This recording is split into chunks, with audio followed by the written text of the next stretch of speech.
নমস্কার বন্ধুরা। অপরাধ না করেও যখন অপরাধী হয়ে যাবে তখন চুপ থাকাটাই সব থেকে ভালো। কারণ চিৎকার করে কখনো নিজেকে নির্দোষ প্রমাণ করা যায় না। আড়ালে কাজের বিঘ্ন ঘটায়, কিন্তু সামনে ভালো কথা বলে যার উপরে মধু কিন্তু অন্তরে বিষ, তাকে পরিত্যাগ করা উচিত। তারাই সুখী যারা নিন্দা শুনে নিজেকে সংশোধন করতে পারে। নিজেকে কখনো ছোট মনে করবে না। মনে রেখো, পায়ের নিচে দুর্বা ঘাসটাই পুজোতে লাগে, আর মাথার উপরে তাল গাছটা নয়। জীবনে যত বড় মনের মানুষ হবে ঠিক ততটাই বুঝতে পারবে কোনো কিছু নিয়ে তর্ক করার থেকে নীরব থাকায় অনেক শ্রেয়। গতকাল চলে গেছে, আগামীকাল এখনো আসেনি। আমাদের জন্য আছে আজকের দিন, তাই এখনই শুরু করা যায়। সত্যের জন্য সব কিছু ত্যাগ করা যায়, কিন্তু কোনো কিছুর জন্য সত্যকে ত্যাগ করা যায় না। তোমার যতটুকু সামর্থ্য গরিবকে দান করো। মনে রেখো, গরিবের আশীর্বাদ ভগবানের আশীর্বাদেও সমতুল্য। নিজের হতাশার জন্য কখনো অন্যকে দায়ী করো না, বরং নিজেকে দায়ী করো অন্যের থেকে অতিরিক্ত আশা করার জন্য। তুমি পারবে না লোকের সম্পর্কে তোমার ধারণা করতে, সুতরাং তুমি সেটাই করো যেটাতে তুমি খুশি থাকবে। আমি বিশ্বাস করি যে কেউ কিছু পাওয়ার উপযুক্ত হলে জগতে কোনো শক্তি তাকে বঞ্চিত করতে পারবে না।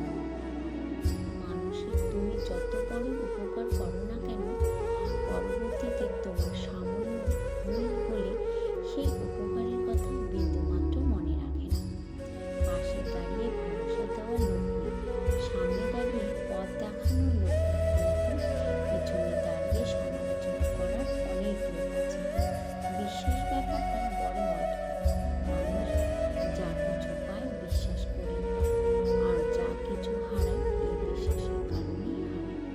প্রতিদিন সকালবেলা এই চারটি কথা নিজেকে বলি, আমি সেরা, আমি নিশ্চয় পারব, ভগবান সর্বদা আমার সাথেই আছে, আজকের এই দিনটা শুধু আমার। জীবন থেকে পালিয়ে বাঁচা যায় না, জীবনে সমস্যা থাকবে, পারো তো নিজেকে সমাধান করো, নয়তো সময়ের উপর ছেড়ে দাও।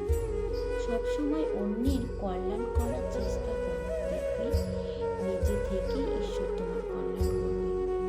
তাছাড়া তাড়াহুড়ো করে পাওয়া জিনিস বেশি দিন টিকে থাকে না, আর ভালো জিনিস পেতে বেশি দিন সময়ও লাগে না। কাউকে ভালোবাসা কঠিন নয়, কঠিন হলো কারো মনে ভালোবাসার সৃষ্টি করা। চিনি আর লবণ একই রকম, দেখতে পার্থক্য শুধু স্বাদে।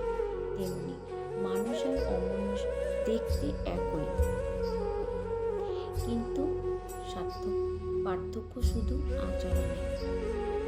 সম্মান জিনিসটা অনেকটা আয়নার মতো, তুমি কাউকে যতটা দেখাবে ঠিক ততটাই এটা ফিরে পাবে। তো বন্ধুরা, ভিডিওটি কেমন লাগলো অবশ্যই কমেন্টে জানাবেন। আজ এখানে শেষ করছি, পরবর্তী নতুন ভিডিও নিয়ে আবার আসবো। ততক্ষণ আপনারা ভালো থাকুন, সুস্থ থাকুন। ভিডিওটি ভালো লাগলে অবশ্যই চ্যানেলটি সাবস্ক্রাইব করে পাশে থাকা বেল আইকনটি প্রেস করে দেবেন। পুরো ভিডিওটি দেখার জন্য আপনাদের অসংখ্য ধন্যবাদ। হরে কৃষ্ণ, রাধে রাধে।